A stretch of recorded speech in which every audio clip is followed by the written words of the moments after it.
Recentemente, o ministro Edson Fachin, que além do STF também é ministro do Tribunal Superior Eleitoral, propôs incluir o abuso do poder religioso no rol de crimes eleitorais, o que poderia levar à cassação de mandatos políticos. A tese acabou sendo rejeitada em votação pela maioria dos ministros do TSE, mas isso serviu para trazer à tona a discussão relativa à liberdade religiosa.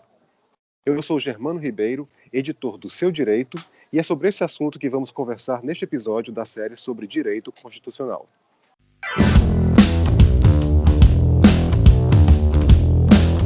Seu Direito, o direito aplicado ao dia a dia.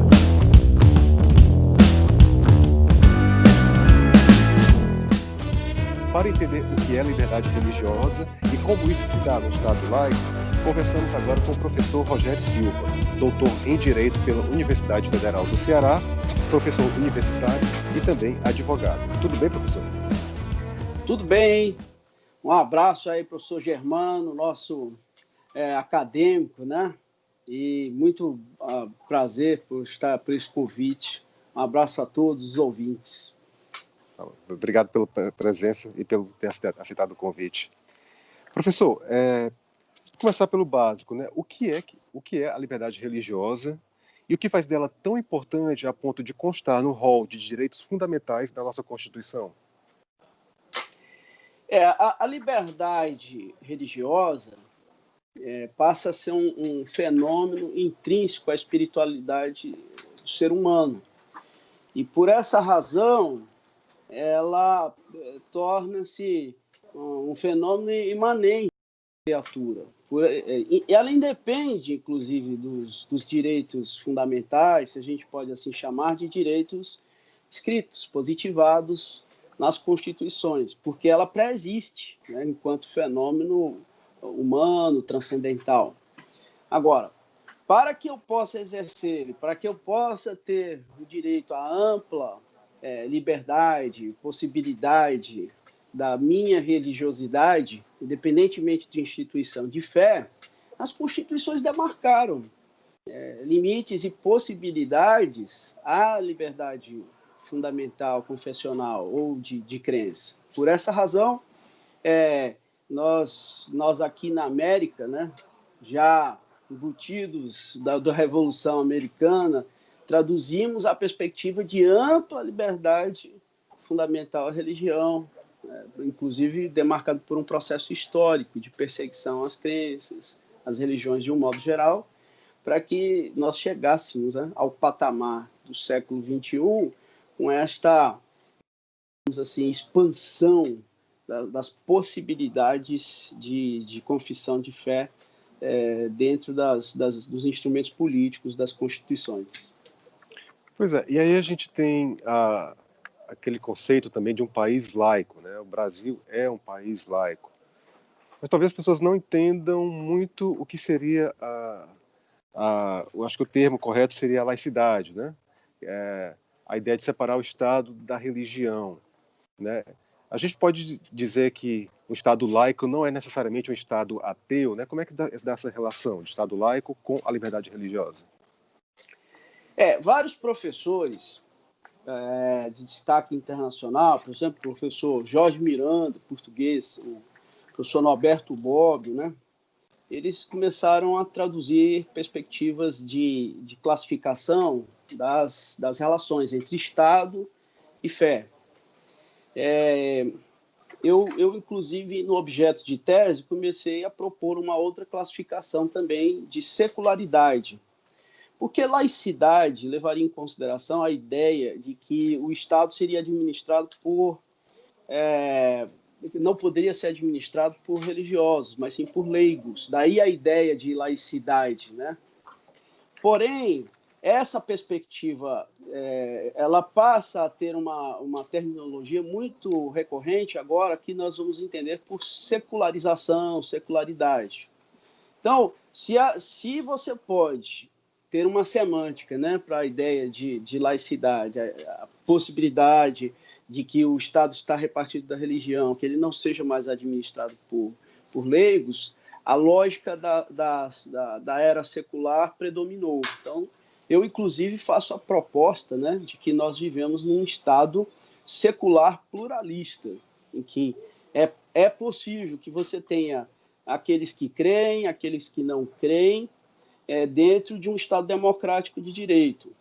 Lembrando, Charles Taylor tem um livro excelente, né, A Era Secular, em que ele discute a semântica da terminologia da secularidade, me parece com predominância sobre o termo laicidade. O que as pessoas, às vezes, confundem ou até traduzem por sinonímia, né? Laicidade, secularidade.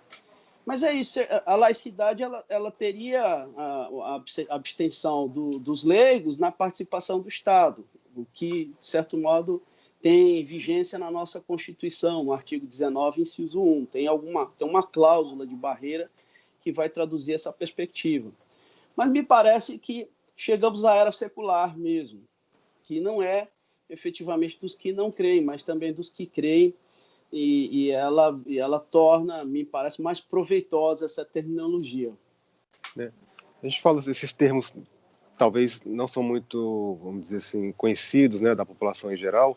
Quando a gente fala em secularismo, a gente está falando do quê? Da tendência de agir no mundo como ele é, mas não necessariamente contra uma religião. Como é que é esse conceito?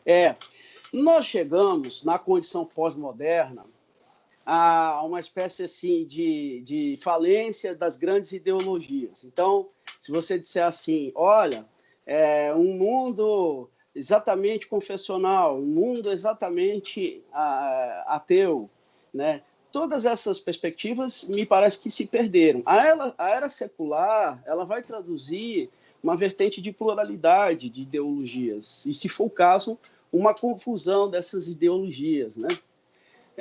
Nem, digamos assim, teísmo ou neoteísmo, nem ateísmo, ou seja, a era secular é aquela que propõe discursos, e esses discursos podem ser debatidos e discutidos desde que você possa fundamentar as ideias, desde que você possa ratificá-los. Há quem pense que há um secularismo também, igual a ideia de laicismo, né? Que é uma posição ideológica. Não, os que creem não podem participar do Estado discursivo, os que creem não podem participar de uma ideia, digamos assim, ideológica, mas não é verdade. Isso é uma vertente, digamos assim, excludente. A gente quer uma vertente inclusiva, de que todos os discursos estejam presentes. E essa é a perspectiva secular, e parece que a que ponto chegamos, né, numa sociedade. Nos Estados Unidos, fez-se a ideia de uma igreja pautada, por exemplo, no espaguete voador. Não sei se o Germano já ouviu falar, mas já ouvi falar. É interessante. Começou com uma brincadeira e muita gente tomou como verdadeiro, né? E ela vai ter uma das primeiras igrejas aí, ou núcleo, instituição de templo no Brasil, se já não se instalou, mas então vejamos, o secularismo chega a propor uma crença ideológica não pautada numa metafísica tradicional ou, digamos assim, histórica. Ela vai ser proposta numa espécie assim de ineditismo, racionalidade ou até ironia humana, né? Como o caso do espaguete voador. A gente está falando, no fim das contas, de democracia, né? De um espaço para pensamentos, né? Ideologias, mesmo crenças, né? Estarem compartilhando, né? Nesse espaço, né? Que é de todos, não é isso? Agora, professor, como é que a gente pode pensar, né? A gente começou falando da proposta de tese do ministro Fachin com relação a colocar o abuso de poder religioso, né, no rol de crimes eleitorais. Né? Mas como é que se dá essa questão do uso da fé, né, pela má fé, digamos assim, né? Quando a gente sabe que isso acontece, né, em diferentes correntes religiosas, e isso está sendo muito pautado, né, de certa forma, com relação a essa polarização que é na sociedade. Essa questão religiosa também faz parte disso, né? Então, como combater o uso da fé na política, por exemplo? Bom, primeira coisa, interessante recordar que essa tese do Fachin, ela não é recente, ela é recorrente no TSE. Mas é curioso que eles não conseguiram ainda afirmar um precedente claro dentro dos tribunais, porque anteriormente a isso, já havia uma perspectiva de se apreciar o fenômeno religioso de forma autônoma, como tipificação de forma abusiva no processo das eleições, ao lado do abuso econômico, abuso político, abuso publicitário. Então, o que o Fachin quis fazer é revisitar de novo a possibilidade de ter autonomia para uma figura, né, um tipo chamado abuso do poder religioso no processo eleitoral, mas que não teve voz. Até porque, no caso lá em espécie, né, foi julgado improcedente a circunstância. Agora, já em 2018, o TSE, sob a direção da ministra Rosa Weber, ela teria feito uma proposta que parece que deveria ter sido fixado mesmo como o verdadeiro precedente de que o abuso do poder religioso nas eleições nada mais é do que uma forma abusiva econômica. Então, não existe uma figura autônoma religiosa, porque quando a gente chamou a atenção para a liberdade religiosa, que é pré-existente, né, ao fundamento constitucional, é bom lembrar que a religião ela sincronizou em vários aspectos, inclusive no aspecto econômico. Então, a gente tem que diferenciar muito bem aonde está pisando a religião enquanto instrumento de fé e aonde que ela está pisando enquanto instrumento político, instrumento econômico e até publicitário, se for o caso. Eu entendo que a gente deve ter muito cuidado. Eu gosto muito da proposta do anglicano radicado no Brasil, Paul Freston, que é sociólogo, né? E cujo livro ele vai chamar a atenção. Religião e política, sim, igreja e política, não. É o título do livro dele. Porque, veja, eu hoje chego a essa circunstância. Ninguém pode negar de que as instituições religiosas elas promovem um controle social importante na sociedade, de modo até construir um país, né? A parte mesmo da realidade do Estado que não consegue cumprir todas as demandas e o papel que a religião faz. Juristas já perceberam isso, inclusive. Então, a gente não pode rechaçar a ideia da instituição religiosa na sociedade, mesmo como um controle social. Agora, até onde que você vai enfrentar esse controle social? Porque, veja, se eu tenho uma posição ideológica de esquerda na política e digamos assim, um líder de fé também tem essa mesma concepção, eu não faria nenhuma objeção de incorporá-lo dentro da política com uma proposta interessantíssima, um partícipe da voz democrática política. Importa que ele só não defenda plataformas religiosas, ele vai ver agora a política como um todo, mas com a ética, com a fé que ele traduz. Então, tenho visto pastor ex-missionário da Igreja Católica, porque há uma objeção grande da participação da política na Igreja, o sujeito sai mesmo da esfera institucional da Igreja e vai adentrar na esfera política, que tem uma linha ideológica social e argumenta muito bem e corresponde muito bem aos meus anseios políticos. Agora, quando eu vejo um sujeito, né, que trabalha com uma linha radicalmente capitalista ou liberal, que não me apetece ou me corresponde às minhas expectativas, eu posso rechaçar. Então, veja, quer dizer que o político religioso que me convém não pode participar, aliás, pode participar e o que não me convém não. Parece que é equivocada essa posição. Eu chamo a atenção de que existem partidários religiosos e religiosos partidários, porque afinal das contas, muitos são religiosos, mas precisam professar a sua escola de fé dentro de uma filiação partidária ou dentro de uma candidatura autônoma. E outros que efetivamente fazem isso a sua plataforma primária. O que a gente tem de tomar cuidado é quando o discurso da fé ele se acentua como uma forma oportunista ou dissimulada. E aí, isso vai ser um processo de amadurecimento de experiência da realidade brasileira. Porque quando a gente vê a ascensão, por exemplo, de um determinado grupo do segmento evangélico na política, inclusive com uma espécie assim, de bancada bem definida, né, bem formada, precisa ver quais foram as formas de acesso a que se chegou lá. Porque o discurso religioso ele é diferente de um discurso secular qualquer, porque ele pode se utilizar, por exemplo, de ideias dissimuladas. E aí você chegaria a provocar obediência, aceitação por temor, né? Você provocaria aceitação, obediência por imposição de liderança. E aí é que é o grave problema que a gente encontra em sociedade. E é perceptível, é visível. As instituições da justiça eleitoral, as regionais, já têm providenciado dezenas de casos dessa natureza, né?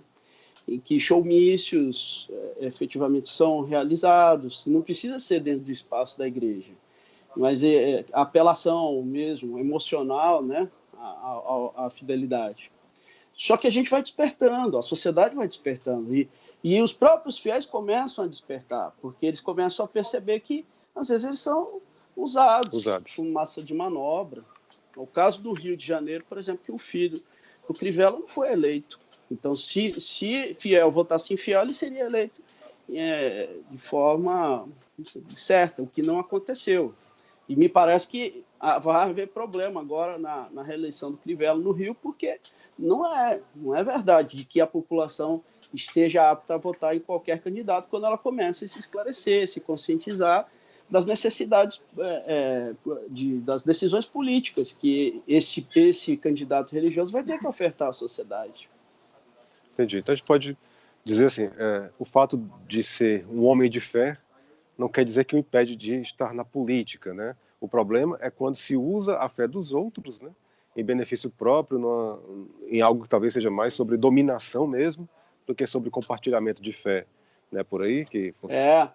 E também, por exemplo, o que aconteceu? Por que ela poderia ser uma espécie abusiva econômica? Porque você pode ter uma corrente majoritária dentro de uma instituição de fé que ela promove um controle social na sociedade imenso, por toda, por exemplo, forma de arrecadação econômica que essas igrejas demandam ou têm.